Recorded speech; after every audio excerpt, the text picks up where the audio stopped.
I am so unprepared to do anything worthwhile, except to tell you that in the 7 years that Kathleen and I worked on these films, what would happen is we'd go do an interview, and we might spend 4 hours there talking with people, or 2 hours, or 1, or 15 minutes if that's all we could get.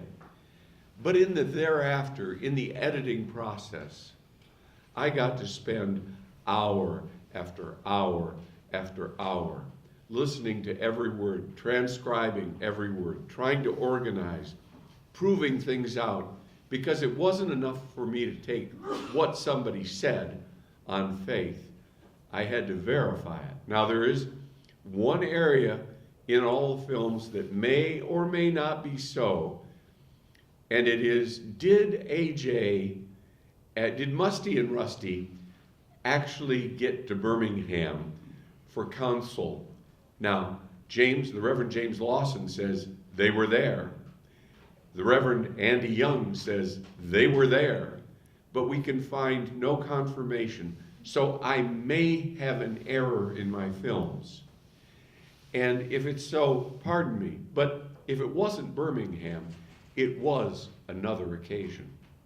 So in making these films, I had the opportunity to fall so deeply in love with these people that I interviewed. It was an honor. And we got started with a telephone call to David McReynolds. And he said, well, why aren't you talking to Brad Lyttle? He's in Chicago, a lot closer than I am. And I said, why indeed are we not talking to Brad Lyttle?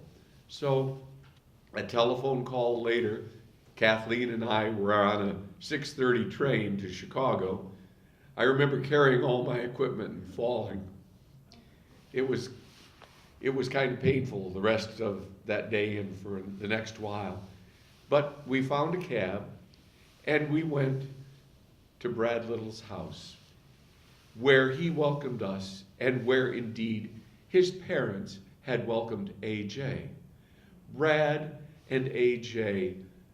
met over friends' activities in Chicago, and A.J. came to see what was being done and was treated to dinner.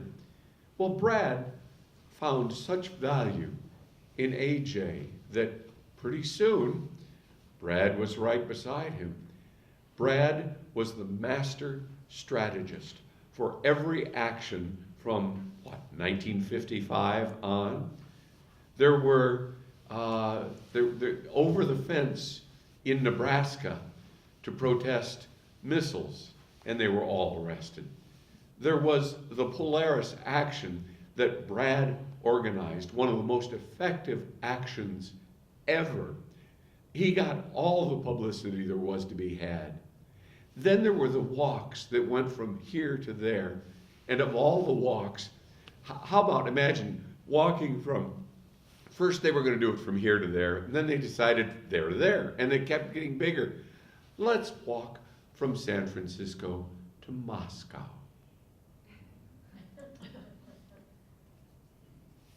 There's a lot of desert there in the U.S., about 1,000 miles of desert.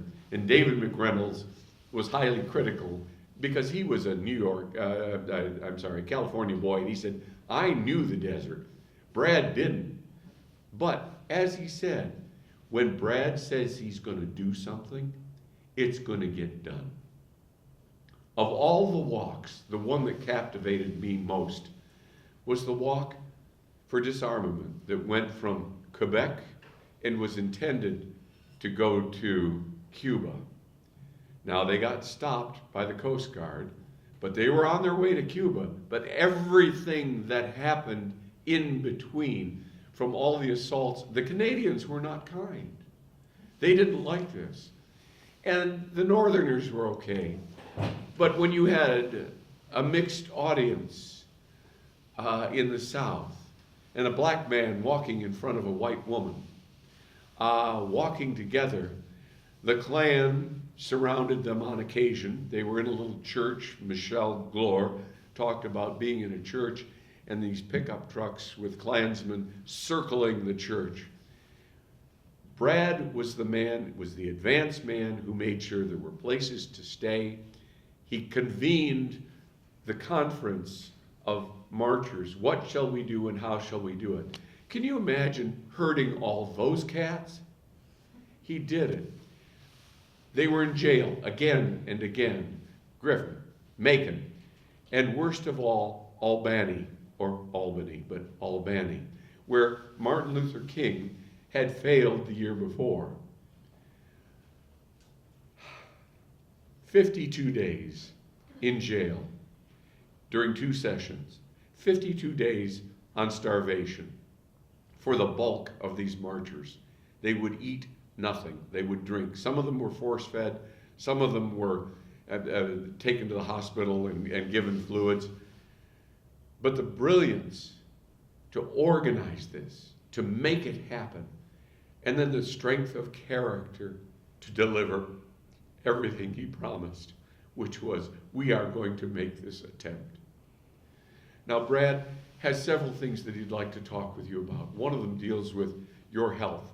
So, as far as I'm concerned, anything Brad wants to talk about is wonderful. He is expert on the dangers of nuclear war. It is, he says, unless we grow brains, inevitable. Ladies and gentlemen, Mr. Brad Lyttle.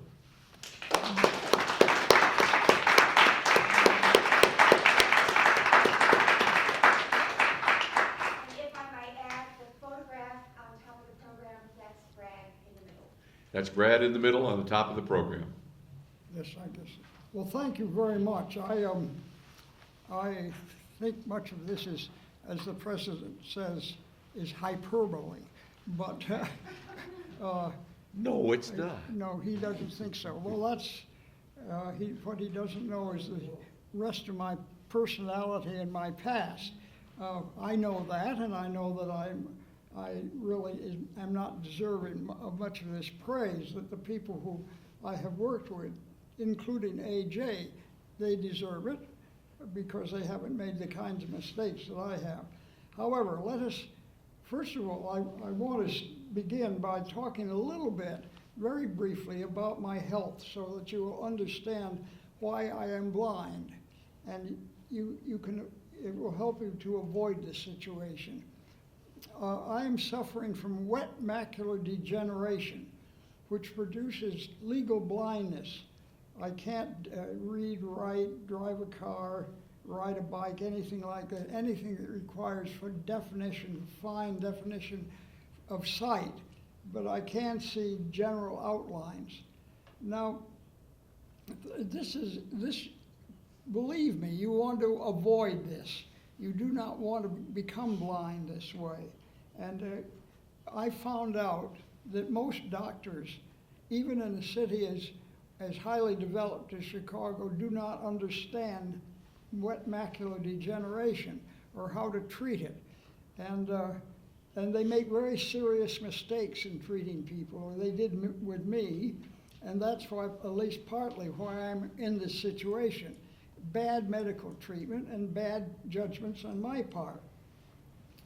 The wet macular degeneration, as it indicates, is degeneration of the macula. The macula is part of the retina, and the retina is at the back part of the eye. The macula is a small part of the retina. It's about a centimeter in diameter, about the size of a pencil eraser. And in this small bit of tissue, there are 140 million cells. And these cells, it's that large number of cells that accounts for your acuity, your sharpness of vision. These cells are devoted mainly to motion, detecting motion and detecting color. Now, normally, usually your macula will last indefinitely. Most people don't get macular degeneration. I did, and I don't know why, and the doctors don't know why. But going to make some recommendations to you because you don't want to get it. And through general eye care, you're not going to get any particular attention to this. You want to at the age of about 40, you want to be tested for dry macular degeneration, not wet, dry macular degeneration. Because dry macular degeneration generally leads to wet macular degeneration. And dry macular degeneration has no symptoms, usually. You don't know that you have it. It has to be detected by special tests. And at the age of 40, I think it's wise to begin tests for dry macular degeneration. They're not going to be painful, but then it will enable the doctor to see whether or not you have this condition that can lead to wet macular degeneration. If you eventually develop dry macular degeneration, then you should immediately begin to have treatment for wet macular degeneration. And that is essentially what I would recommend for avoiding wet macular degeneration. And believe me, you do not want to get it because you'll be in the situation where I am now. You cannot see clearly. There are many things you can't do. And after studying wet macular degeneration to try to understand it, and I couldn't find out much about it from doctors, I realized that you really can't do very much once you have it. These cells that are involved in wet macular degeneration, the cells that degenerate, they are nerve cells. And nerve cells do not regenerate. If you break your finger, it's going to get well, usually. If you break your arm, it will get well. If you put it in a cast, and it heals. But nerve cells do not heal. And therefore, once you get this condition, you're not going to get over it. It may, in some cases, get a little bit better, but most cases it doesn't. You just remain getting up, it gets pretty bad, and then it puts you in a situation where you can't see. And I'm telling you this because I don't want you to be in a position in your life when you cannot see. Most doctors, I went to the University of Chicago, I went to Northwestern, and a number of eye clinics in Chicago. And Chicago is a great city with great medical centers. And yet they did not, the doctors in these hospitals did not know how to treat wet macular degeneration. They didn't understand it, then they didn't treat it properly, and that was one mistake I made. I assumed if I walked off the street into a ophthalmological clinic in a great Chicago hospital, I would be taken good care of. They didn't know how to do it. And that was one of the reasons this happened to me. And I realized at that time that there wasn't any city in the United States where I would get good treatment for wet macular degeneration. So I'm telling you this because I don't think doctors in most hospitals would suggest that to you. They don't suggest things that will prevent diseases from occurring. They only know how to correct these diseases. And with wet macular degeneration, you can't correct it really once it has occurred. You have to concentrate on preventing it. And that is my recommendation to you. And that you start doing this at the age of 40 so you can catch the dry macular degeneration. Because it is dry macular degeneration that degenerates over a period of, say, 10 years to wet macular degeneration, and you want to catch it early and you want to prevent it. That's essentially what I have to say about this. If we have time at the end, I'd be happy to answer questions about it. But I think in general, since you have the internet, you can find out a great deal about every medical condition that you may get. And you can learn a great deal about it, but you have to be willing to study and read and what have you. But don't assume the doctors in eminent hospitals know always what they're doing. and particularly in regard to ophthalmology. It's a very difficult field, and many doctors just don't know what to do. And please don't assume that they do. So that's essentially what I have to say on this. Now regarding AJ. Well, sure, this is what you're here to hear about. AJ Muste, I became involved with AJ, I think about 1959, 58, what have you. I had become interested I was working for the American Friends Service Committee and their peace program, but their peace program didn't involve civil disobedience, nonviolent civil disobedience. Nonviolent civil disobedience was introduced into the pacifist movement by Lawrence Scott. Lawrence was a really very unusual person. I think it's valuable for you to understand because he's a very important figure in the pacifist movement. He was originally an engineer. He lived in Missouri, and he became converted to religion and went to theological school and became active in the peace movement with the American Friends Service Committee, which had a conventional program at that time with speeches and films and what have you. And Lawrence got convinced that he had to go further than that. He had to use nonviolent civil disobedience to protest war. And he took the leadership and went around the country and talked with pacifist leaders and got them involved in these projects. Well, I think the first project was a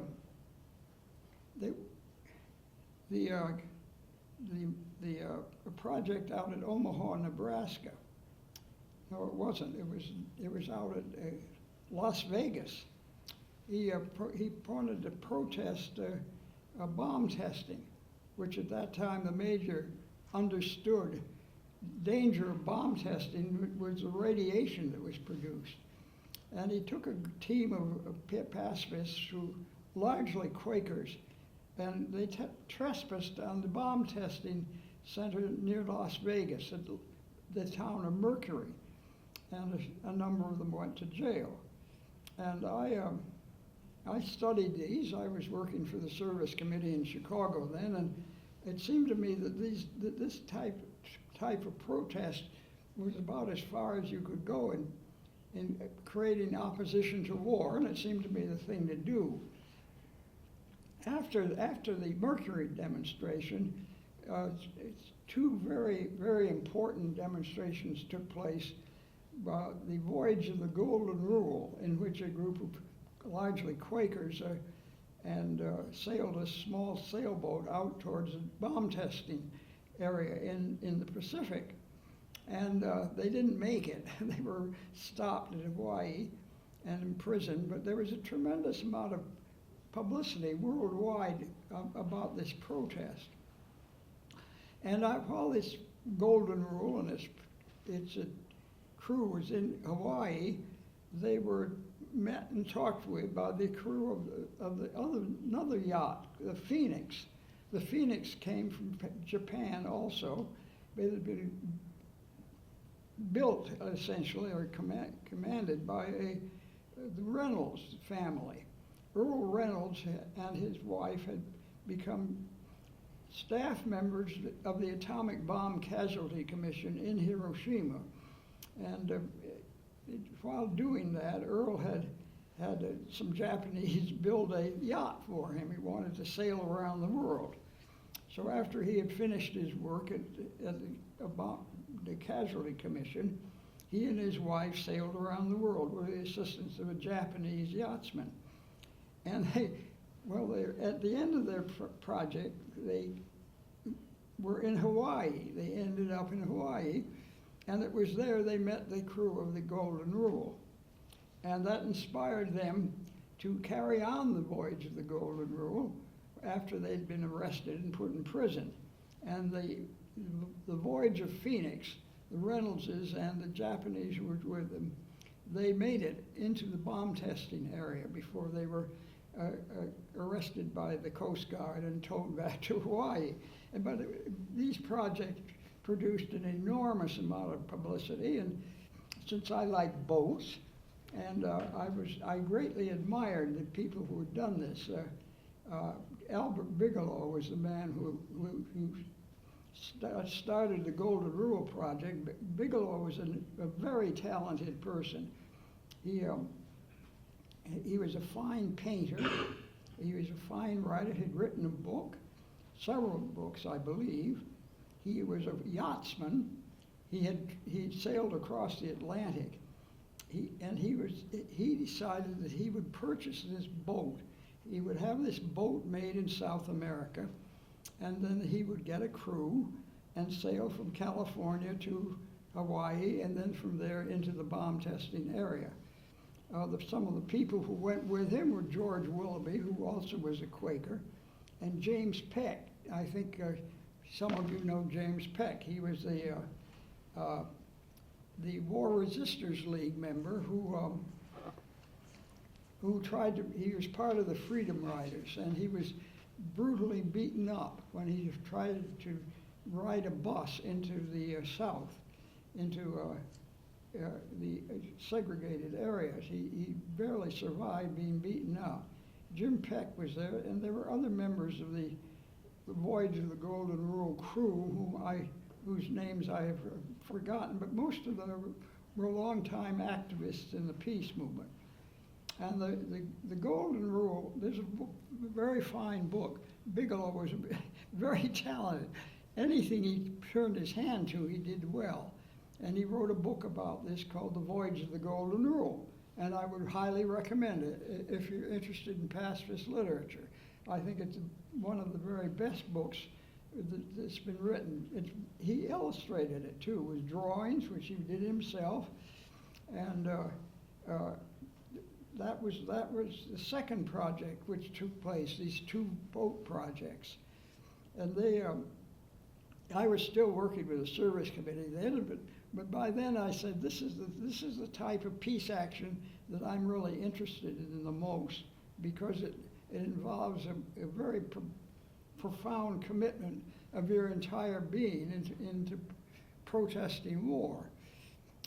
I could see that, and it inspired me, and I had tremendous admiration for the people who had undertaken these projects. So these were early projects in what Lawrence Scott was doing. Then there was a conference sponsored by CNV, Lawrence Scott and others, and pacifist conference. I think it was in Philadelphia. I think it was about 1959. And out of this conference, there came two projects. One was the SANE, the Committee for a Sane Nuclear Policy, which took generally a liberal position in opposition to war. They sponsored conferences, this sort of thing, but they didn't get into civil disobedience. And Lawrence Scott wanted to have a major organization that did sponsor civil disobedience. So out of the conference came the second organization, and that was the Committee for Nonviolent Action, with a different name, but that was essentially it. And it was committed to nonviolent civil disobedience. That was the center of its program. That was what it was organized to do. It also was not divided into Christian or religious on one hand and secular on the other.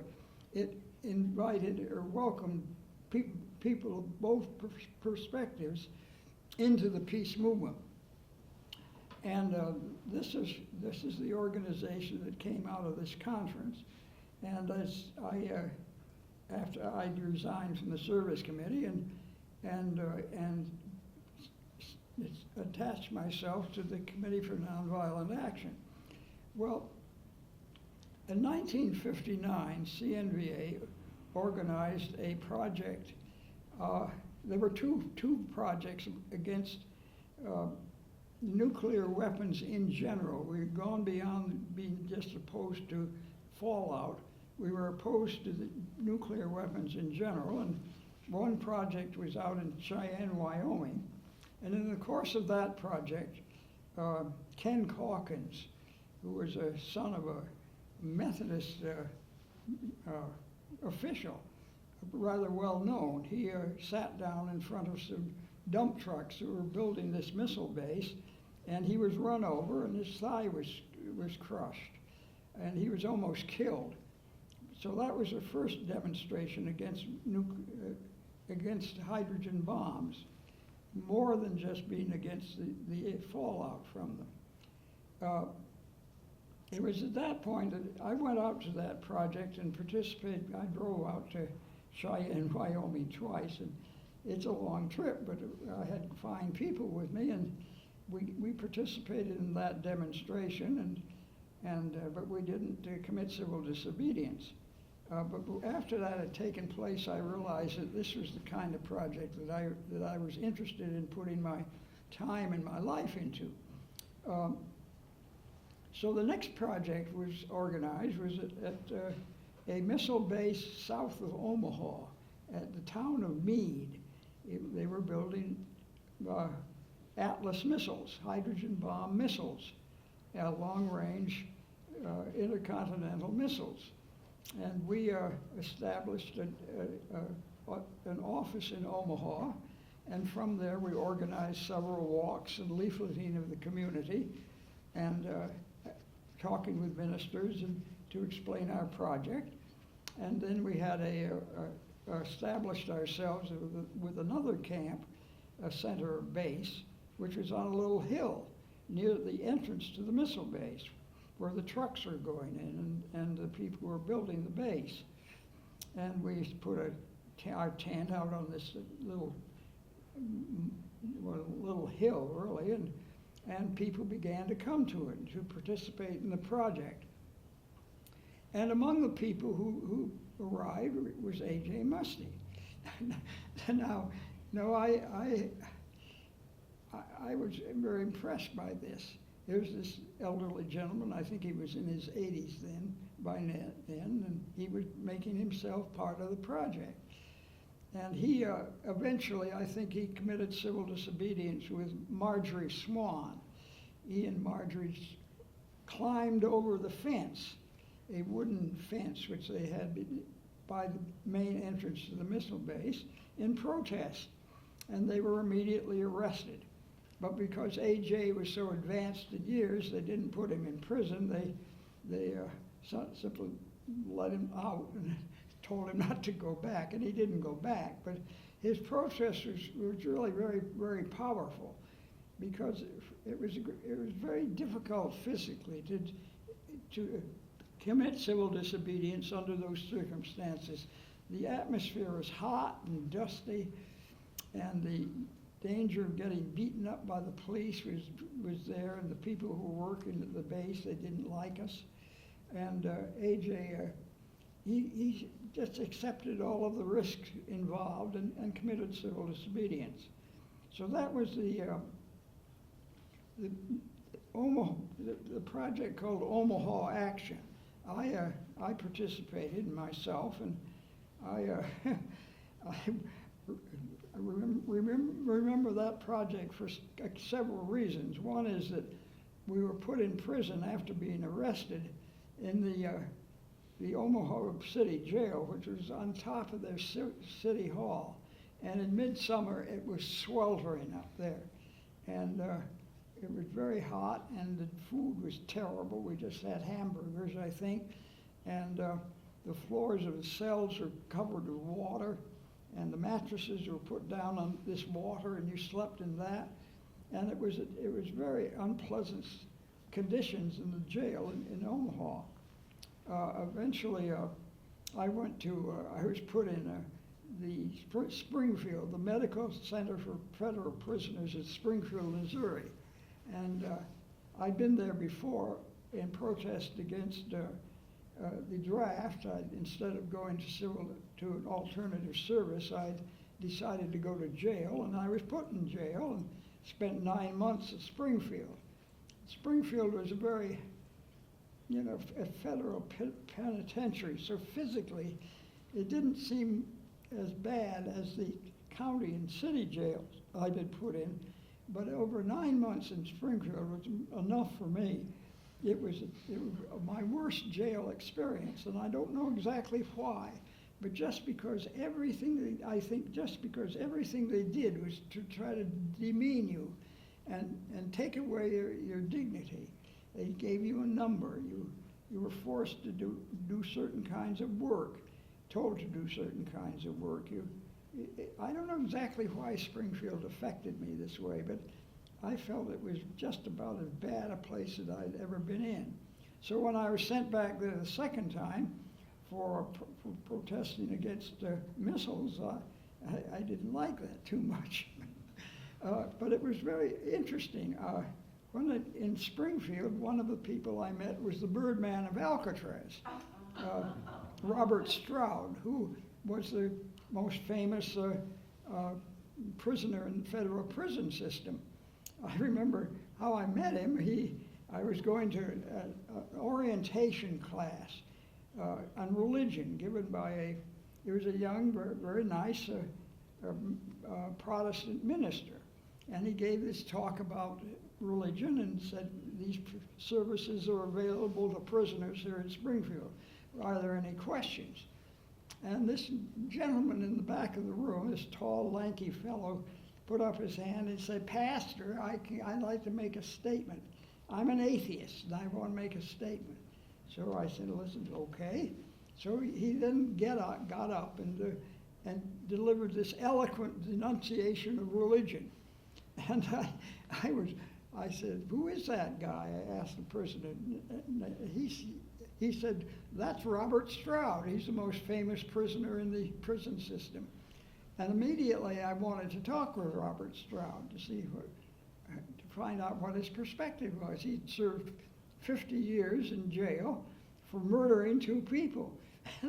I went out, and where he was sitting in the field there, the center field, where the prisoners went out for their free period during the day, and he was sitting under a tree, and I sat down next to him and said, "Robert Stroud, I'd like to talk to you about something. Is that okay?" He said, "Sure." And I said, "All right, well, I'd like to know if you think the 50 years you spent in prison was worth it for killing 2 people. Do you think you should have killed them because you've been in jail for the rest of your life?" And his reaction was really startled me. He said, "Hell yes, the bastards deserved it." Well, I didn't expect that. That wasn't how he'd been projected in the films that had been made of him. But that's where he was. He was an atheist. He had no respect for the prison system or for religion or any establishment. And I followed up. I said, "Well, Mr. Stroud, what are you going to do if you get out?" And he said, "Well, I'm going to go down to South America, to Brazil, I think, and set up a business selling pharmaceuticals. And when I made a lot of money doing that, I'm going to come back to the United States and get those judges who sent me to prison." Well, that astonished me too. I said, "This guy, he'd been in solitary confinement in the toughest prisons in the United States, Alcatraz and Leavenworth. How can he have this attitude?" But he did, and it deeply impressed me. He had no respect for religion. How could he have survived psychologically without having some religion under those circumstances? But he had, and he had this position, and that was his attitude towards the prison system. And that was probably one of the reasons why he never was paroled. But that was very interesting to meet Robert Stroud and talk with him, because he was he had as strong a personality as I've ever met, a strong ego. And So that was one of the things that I gained from my second visit to the Medical Center for Federal Prisoners at Springfield. It's a very tough place. It has a large section devoted to homosexuals, and a number of years ago, there was a revolt in that section, and it was taken over by the prisoners for a while, and the prison system simply organized a SWAT team. They got bulldozers and they knocked down the wall of the homosexual ward and went in with armed troopers and killed several of the prisoners before they gained control of the place. It was a very tough prison, and I experienced that. So that was my experiences in Omaha Action. And A.J. Muste, as I said, he committed civil disobedience there. Well, after I got out of Springfield the second time, while I was in prison, I had gone to the library and read books and magazines, and one magazine I picked up had this ad in it, and it was an ad about the building of Polaris submarines, missile launching submarines, by the Navy, and it was meant to promote the Navy and their new weapon, which they claimed would prevent war forever. It would ensure peace. Polaris submarines, and there were pictures, and it appeared in several magazines for several months, and obviously it was a major project of the military. And I read that, and I looked at it and said, where are these submarines built? Well, they were built at New London and Groton, Connecticut, at the Electric Boat Shipyard in Groton. And I examined this into terms of maps and said, this is a place where the most powerful anti-war project using civil disobedience can be created.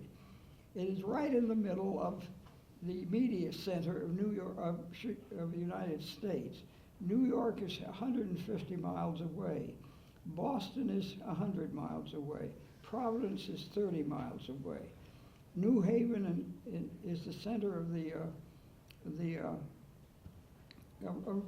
you know, and New London is the center of the U.S. submarine base, where that is located, and Connecticut College for Women, and all of these places, these educational institutions and military centers were focused around New London and Groton.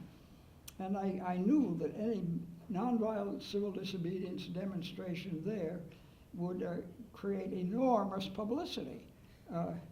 And I said, as soon as I get out of jail, I'm going to try to get the Committee for Nonviolent Action to organize this demonstration at New London and Groton. And that's what I did. I went out and got A.J. and some other people in the peace movement to have a conference to set up this demonstration. Well, I was unsuccessful in getting Larry Scott to approve of the demonstration. He wanted to demonstrate against nerve gas and medical weapons and have a demonstration at Fort Detrick instead of at New London, Fort Detrick, Maryland.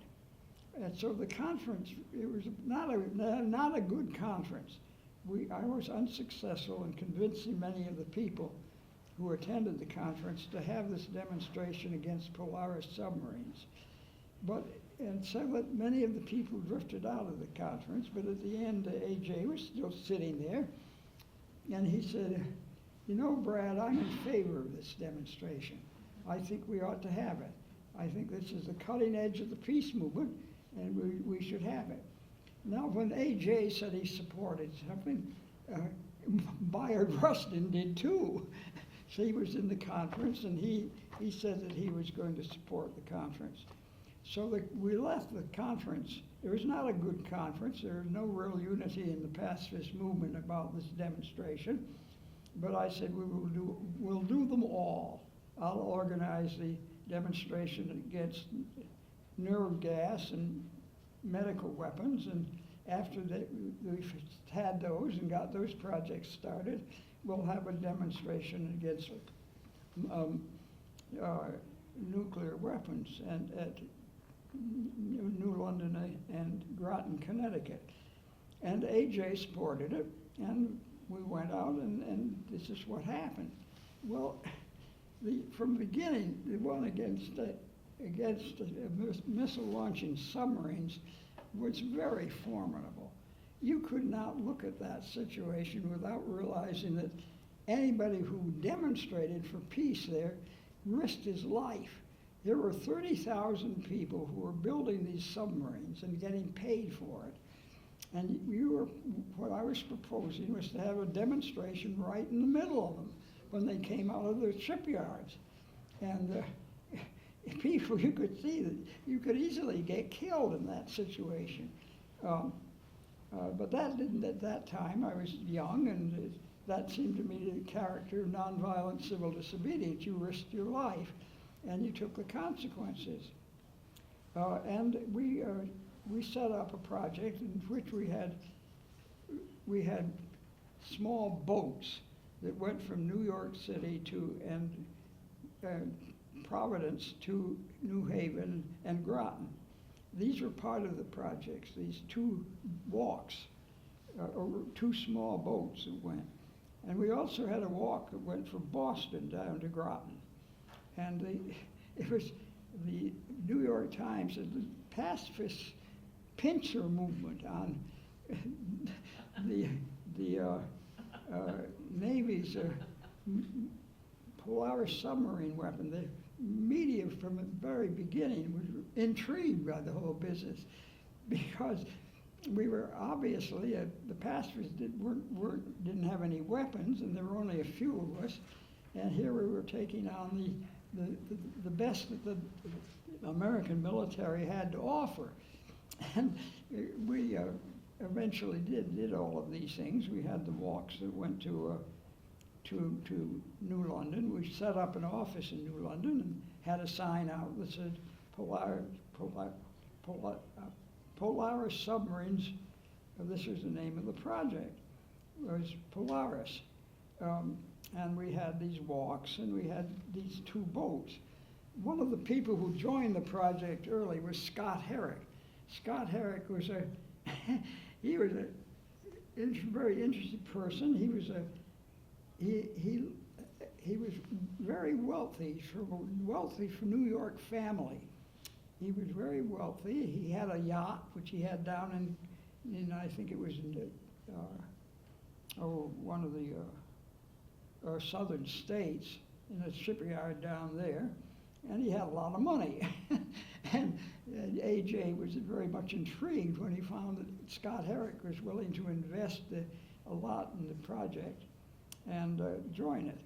And Scott was there, and these young radicals in the pacifist movement were attracted by the project because it was a very radical project, if you call that kind of activity radical.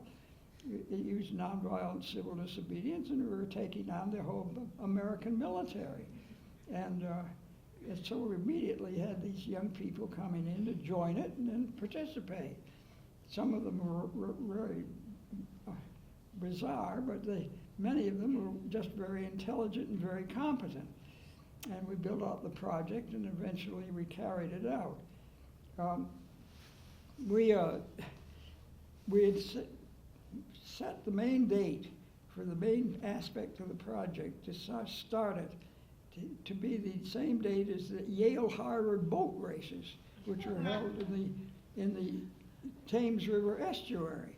And we were going to walk from our office in New London across the river, across Highway 95, and arrive at the gates of Electric Boat at the same time that the people came out from their shift. And at the same date, all of these people would be arriving for the Yale-Harvard boat races, which there were maybe many thousands of people who arrived from them. And of course, there's a lot of media there, just for the boat races themselves, but when our project was added to it, there was even greater interest. And we had this demonstration in which we had a walk that went from New London over to Electric Boat, where we held a demonstration. And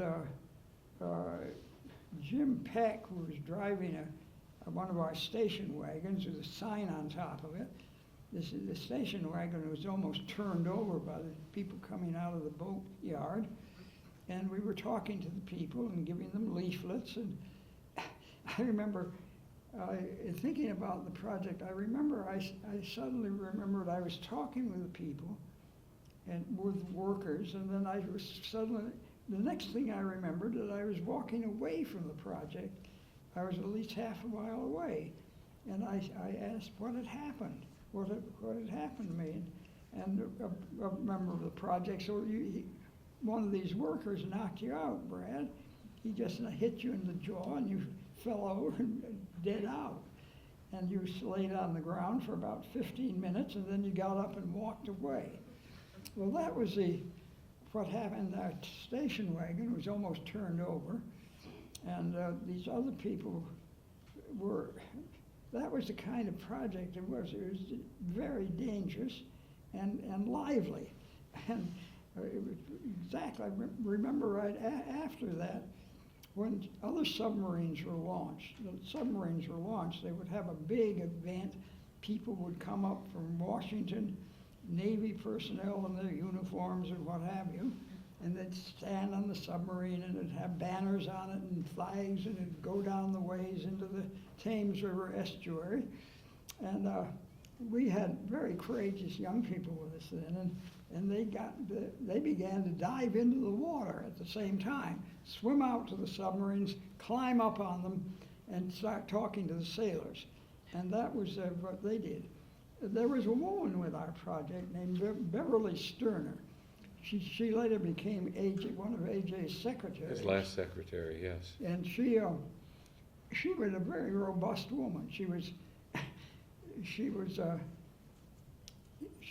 just a strong person, and she watched all of this going on. And I believe that she simply said to herself, "Well, if these men can do this, I can do it." So I think, maybe I'm mistaken, but I think in one launching she swam out to the submarines and climbed on them. So that these are the kind of young people who were involved in our project. They were very courageous, and they were willing to. Another fellow named Dick Zink, he climbed up on the tail fin of one of these submarines after it had been launched, and he was knocked off the tail fin with a hose. The Navy knocked him off into the water, and he broke his arm. But they kept coming and demonstrating and protesting and getting a tremendous amount of publicity. And that was Polaris Action. At the same time, the project stimulated similar actions throughout the world. The British started demonstrations at one of the locks in Scotland, and they had as many as 10,000 people at these demonstrations, and many were arrested. We had demonstrations in Australia, in Japan, all stimulated by Polaris Action. And this really started the demonstrations against Polaris submarines, which go on to this day. So that was that was Polaris Action. Towards the end of Polaris Action of the summer, I was sitting in a restaurant in New London with several people who'd been in the project, and we were talking about what we would do next. I mean, when you're 20 or 25 or 28, or that's how you think about the world. Anything is possible, and you're not. All of these are challenges, and we said, well, what will we do next? Well, the peace movement had been involved with walks of protest. We'd have walks from Boston to New York and places like that, and some of the people one of the persons at this restaurant where we were talking, he suggested a long walk. Let's have a long walk for peace. And I said, well, okay, let's have a long walk. Where do we go? Where do we start from? Well, let's start from Washington. let's go from Washington to Moscow. Okay, that seems certainly possible. And then we began to talk about some more. Well, once you start at that dimensions, you keep extending it. And we finally ended up talking about walking from, I think it was, where was it, British Columbia to Moscow. Sure, why not? But we said, well, that's a little too far. Let's walk from San Francisco to Moscow. And these people said, Scott Herrick was amongst them. He said, sure, let's do that. And so that's the project that we took to AJ and the Committee for Nonviolent Action. We said, we want to make a long walk from San Francisco to Moscow in which we protest the military policies of both East and West. And there was a discussion of this, and Scott said, well, you know, if we have this project, I'll give my station wagon to it, which was a DeSoto station wagon, which was worth a lot of money. He said, I'll give this, and I'll also make a contribution of $5,000 to the project. Well, when AJ heard this type of commitment from these young people, there was no question where he stood. He supported the project. And in this case, nobody really didn't support it because Polaris action had been so spectacularly successful. So we were embarked on the walk to Moscow, and that took place. And it was, in retrospect, I think it was an insane project. It was crazy. It was crazy because we were going to walk 5,000 miles in less than a year and demonstrate in all these countries, in the United States, Europe, and Russia. And most people in the peace movement, when they heard about the project, said that you're never going to make it. They won't let you into Russia. And everybody told us this. The people in the State Department told us this. All the people in the peace movement had the same position. He said, you're never going to make it. Well, that wasn't the attitude of the people who undertook the project, these young people. They expected to make it. And when I undertook it, I expected to make it too. Now that's not rational. It was, and I remember we started out there in San Francisco with about 30 people, and I remember the first day it rained, and I was near Candlestick Park there, and I got lost from the project, and I finally found it again, and we spent the night with supporters there in California, and the project got on its way. And almost from the beginning, we realized we had the wrong kind of shoes. We didn't want hiking boots. We needed canvas shoes, like low-cut canvas shoes that you could empty the pebbles out. It kept getting into them. And but these young people, they kept walking. We walked an average of 25 miles a day, and that was crazy too. You try walking for 25 miles a day. No. And see how long you can do it. Well, they had to do it. We didn't have any rest periods scheduled, no rest days. So that had 25 miles a day for every day in the project. That was crazy. But I went ahead and did advance work, found places where churches and other places that would put us up overnight, and did other kinds of advance work, and these young people kept walking. We had some very interesting people in that in addition to Scott Herrick, there was a woman who was the mother of the American chess champion, Bobby Fischer. We had his mother on the project, Regina Fischer. She was a very good walker. She didn't exactly accept our nonviolent position, but she wanted to walk and go to Europe. And she was with us, and another person who joined us in California was Bea Burnett. Well, Bea Burnett was a professional model, And you wouldn't expect a professional model to join a project like that, but there she was, this exceptionally beautiful young woman, and she just liked to be with us and to walk with us. And she was with us, Bea Burnett. And she eventually married Scott Herrick. When we got to Chicago, she and Scott got married here. So that was one thing that happened. But we kept going, and I realized pretty early that the demands of this project on my personal resources were exceptional, and I probably couldn't handle it. And I just didn't get enough sleep. Doing the advance work, setting up all these places to stay, and all the food and everything was just too much for going on month after month after month. But we got to Chicago, and here we were joined by enough people. I think the walk had 40 people when it left Chicago on it. And we just kept going and made it eventually across the country to New York City. So we had done that, and the walkers by then were in very good shape, having walked continually for these months. And what we had to tackle next was Europe. And we flew across the ocean and got established in England and walked around England a bit, and then we got a ferry for France. And we made 2 attempts to get into France with a ferry, and the French wouldn't let us in. Our people ended up diving off the boat into the water and trying to swim to France to continue to walk, and they did, but they got arrested. So we tried to do that twice, and the same thing happened.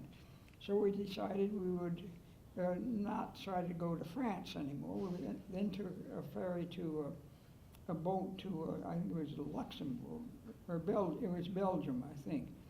And the Belgians let us in, they let us off the boat, and we could establish our walk. Well, in Europe, we were supported largely by Catholics, which was interesting, because in the States it had been largely Protestants and Protestant churches given us hospitality. But in Europe, from the beginning, it was largely Catholics, and that was interesting. We crossed the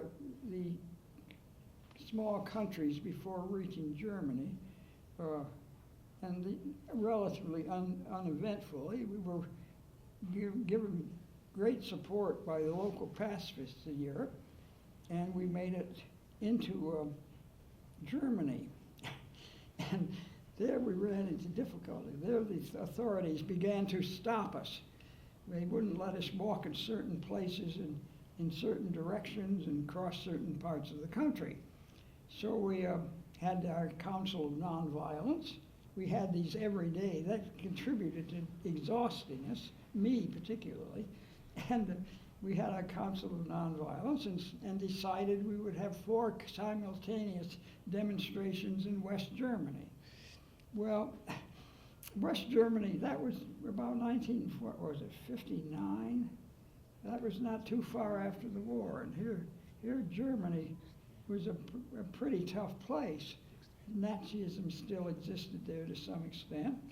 But we organized these projects and carried them out. I think we had 4 demonstrations in different cities in Germany in one day. And our people were generally arrested and put in prison, but not kept there long. We were let out. And we continued walking. And then we made it pretty far by then. What did we face after Germany? Well, East Germany.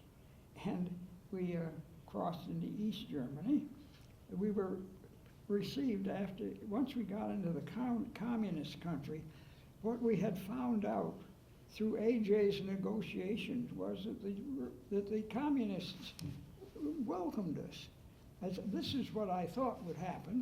The communists, even though they disagreed about politics, they respected us because of our demonstrations.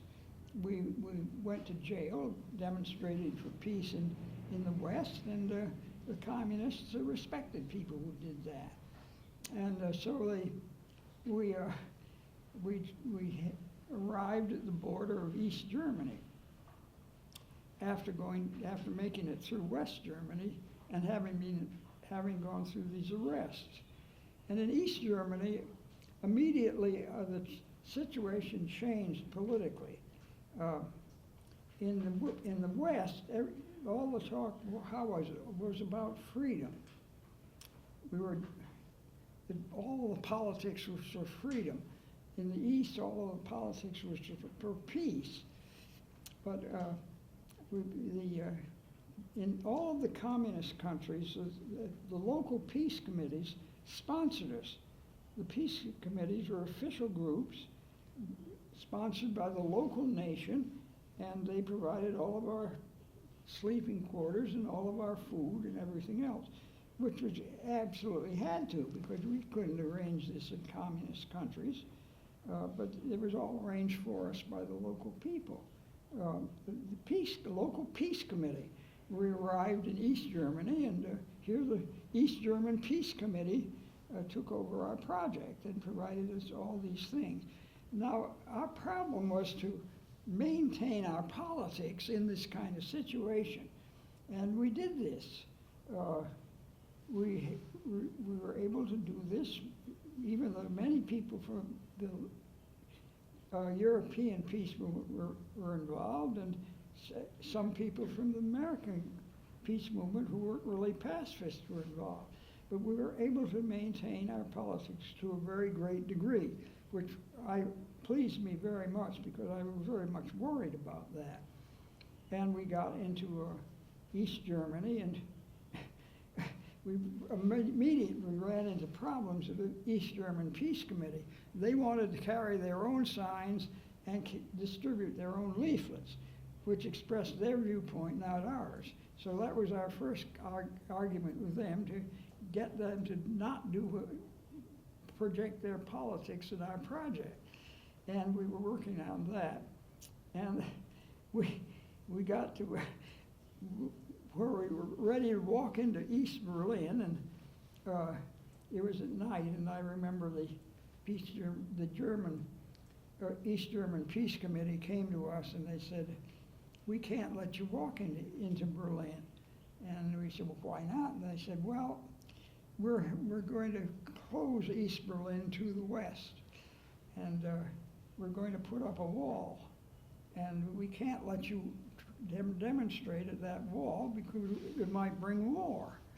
And so they tried to convince us that we shouldn't walk in East Germany, and we persisted. We said we want to do that, and we tried to do it, and they picked us up and put us in buses and took us out of East Germany, and that it seemed that our project had come to an end. But at this point, A.J., who was there, he not participating in the walk, but he was negotiating. He negotiated with various people and managed to work out an arrangement by which we would continue. Well, where am I? Don't want to get lost. These projects are long, and I forget parts of it. But at any rate, they figured out a way to get us through. Eventually, we were taken by bus through East Germany to Poland, and that we compromised with our project there. We went by bus, and in Poland we were met by the Polish Peace Committee, and they had a much different attitude than the East German Peace Committee. They weren't so hard-nosed with their own politics. They were perfectly happy to have us carry our signs and distribute our leaflets and accept their hospitality. And I mean, you could see these differences in politics very quickly. And it was there in Poland that I was having lunch one day with a member of the Polish Peace Committee, and he was a man who'd been a spy in the Second World War and had fought the Nazis, and eventually ended up in Paris, in France. And he said to me, "Mr. Lyttle, the people in this country don't understand you, but they don't fear you because you come with naked hands." You know, and I said, I thought about that, and I said, this is the title of the book about this project. You come with naked hands. And then we got through Poland, and it was always extremely interesting, because we had these other people with a different perspective, different language.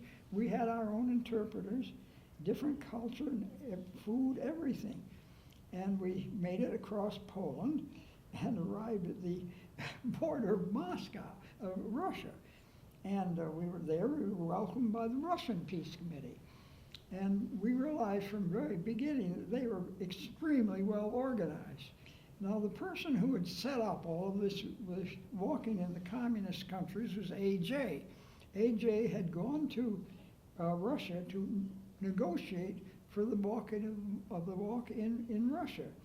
And he can apparently, when he came back from his first visit to Russia, he said, the Russians are going to let you in. We didn't know, but he said that they're going to let you in, and they're going to provide you all the support you need. And so that was A.J.'s contribution to this project mainly, which was a very substantial contribution. For him to go there, he had been a Trotskyite himself for a short time, as you know, I think. For him to go to Russia and to negotiate with the Russians and to come back with that, with exactly what we wanted, was, I thought, very remarkable. But he did that, and we then started out this walk through Russia. And it's when I wrote about the project, I described each day separately, because they were all so remarkable. The kinds of meetings we had major support from the Russian Peace Committee. We would have great rallies at night, a big 700-800 people in big auditoria, where we would all speak, and then we would have a big banquet each night, and that would go on for the whole time. Well, we were about halfway through. The Russians said, we can't let you walk a full I think it was 2 months in Russia. You're going to have your project finished in a month. Well, that made it pretty difficult, because we had to walk 50 miles a day, every day, for a whole month. And you can imagine that our people just began to get sick and go to the hospital.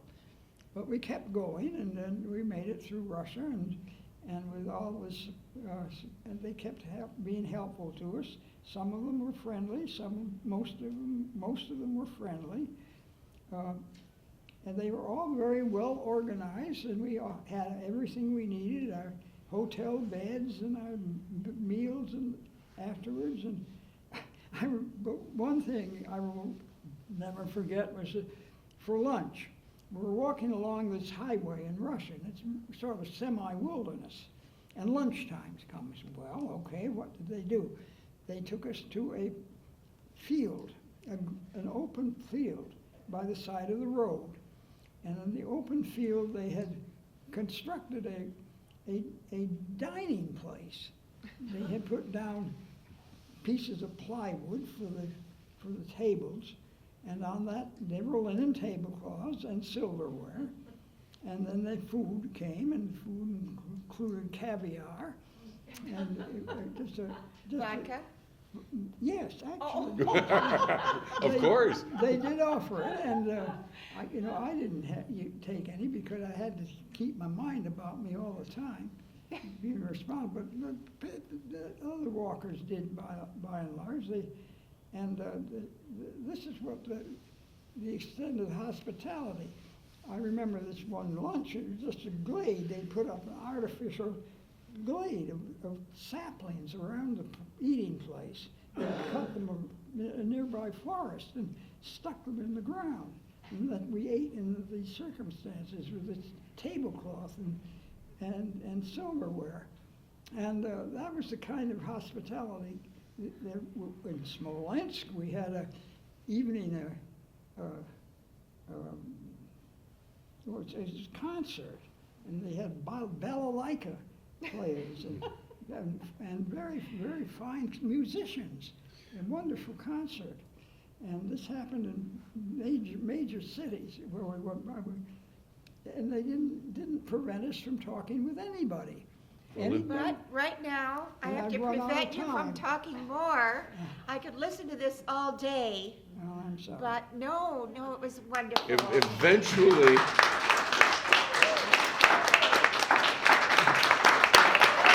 you're receiving a standing ovation, my friend. They're standing.